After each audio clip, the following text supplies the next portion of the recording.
So in the airway and breathing course, in our airway prep unit, we've talked about prepping yourself, your team, and your patient, and now prepping your equipment. This is a little bit longer lesson than the other three, but there's some key stuff in here. Prep your equipment.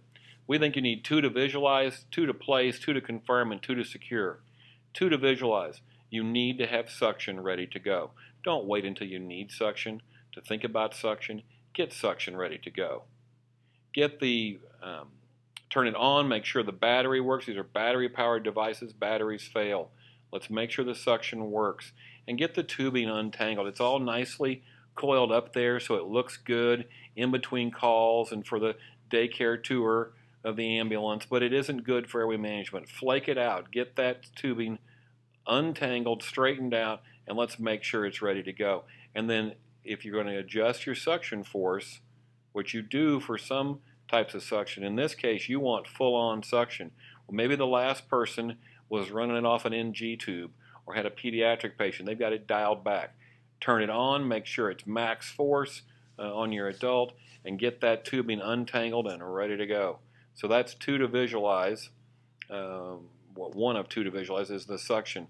The second thing of your 2 to visualize is your laryngoscope. Now that one's your responsibility. You can probably get someone to set the suction up. Again, a clear, concise command. I need the suction untangled, turned on, and tested. And ideally your helper would respond, got it, get the suction ready. And then when the suction's ready, the helper says, suction's ready to go, and you say, good. Now here's your next task. But while they're working on some of that stuff, you've got to do the laryngoscope. Don't let anybody check your laryngoscope for you. That's not your EMT's job. That's your job. Check, make sure that your laryngoscope bulb is tight, because they do come loose, and that it clips on, the batteries work, the light is white, the light is bright. You're trying to see in a difficult place, and white, tight, and bright would be great to have. So 2 to visualize, suction, and laryngoscope. You need 2 things to place. This one's on you also. You need to test that ET tube cuff. Keep that syringe attached, preset to 10, but you need to inflate, remove the syringe, see if the valve holds, see if the cuff holds, put the syringe back on, suck the air back out, leave it set at 10 cc's with that syringe dangling off your tube. I can't imagine why you would put an ET tube or a King or a combi tube. Why would you insert a tube in an airway without a syringe already attached? Doesn't make any sense. So preset it to where you're going to have it.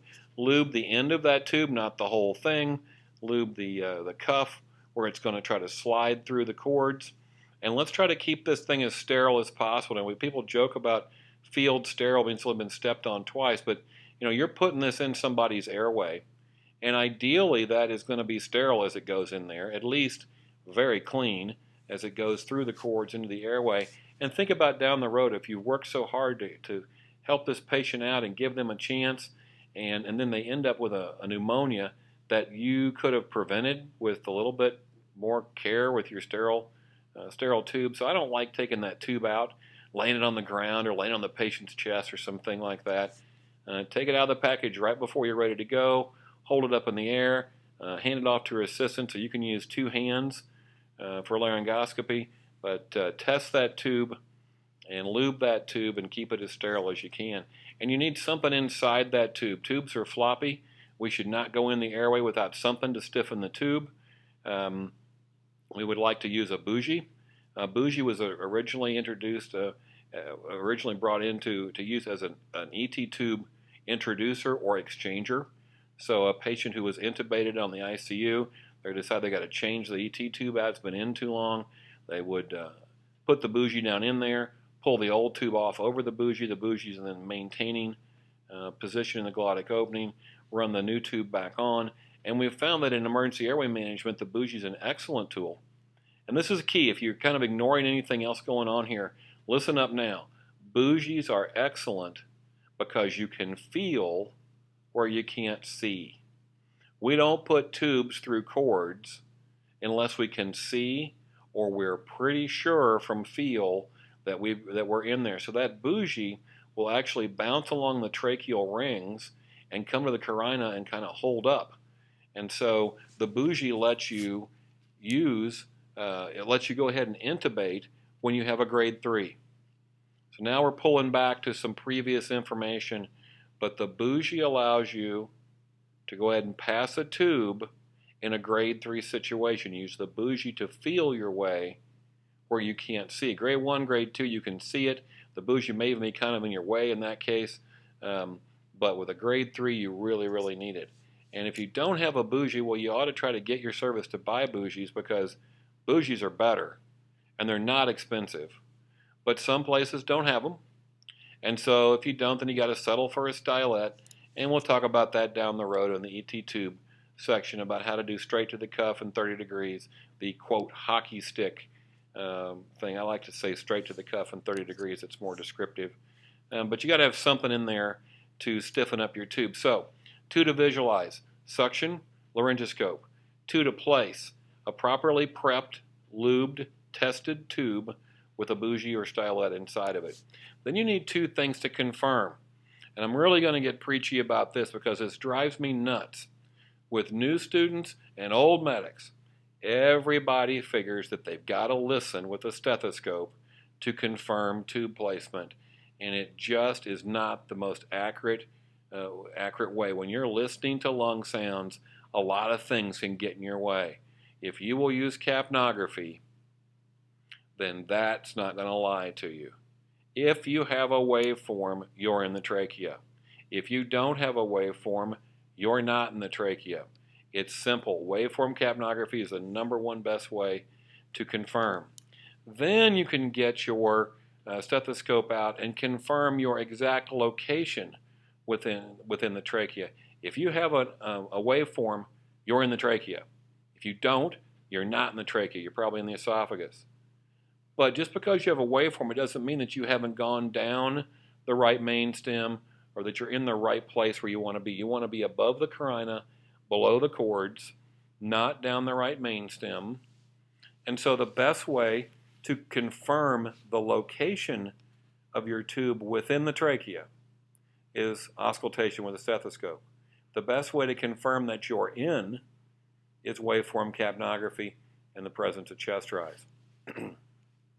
When you're auscultating, listen to the epigastrium first, because if you're in the esophagus and you've ignored the lack of chest rise, you've ignored the waveform, and you're in the esophagus, let's figure that out before we put 3 or 4 breaths in there and create gastric distension. So listen to the epigastrium first. Don't be in a hurry to listen. Secure that tube, probably in most cases, before you listen. Secure it with a tube securing device, because if you've got waveform, you've got chest rise, you're in the trachea. You might be too far down, probably not. That's all you're looking for when you're trying to listen. Listening's not an exact science. You can hear lots of stuff. Maybe there's something else wrong in the lung. The fact that you place a tube and you listen over the left lung and you don't hear anything doesn't mean you're down the right main stem. You might be, but you could also have other things. And so it's just silly to get in a hurry with this auscultation thing. Okay, so 2 to visualize, you need suction and laryngoscope. 2 to place, you need a properly tested, lubed tube with something in to stiffen it. 2 to confirm, you need waveform capnography, and then a stethoscope. And then 2 to secure. And we'll tie these with a tube tie or a tube holder or tape, whatever your service uses and feels like is the standard. I have a personal preference that I won't inflict on you, and it's really none of those that are shown there. But some services mandate that you use a tube holder. A very common one is the one shown in that picture there. And the second thing to secure airways, secure ET tubes that have been placed in the airway, the second thing besides a tube holder or something is a C-collar. If you can limit that patient's extension and flexion and rotation of their head, you can limit the movement of the tube. So you're securing the tube by limiting movement of the head. And it's just a very straightforward sort of thing. So to recap here, we're going to prep yourself, prep your team, prep your patient, and then prep your stuff. And this is prep your stuff. You need 2 to visualize, suction and laryngoscope. You need 2 to place, a properly lubed, tested tube with a bougie in it. You need 2 to confirm, capnography, and then eventually a stethoscope. And you need 2 to secure, some sort of tube holder and a C-collar. So it's Airway Prep.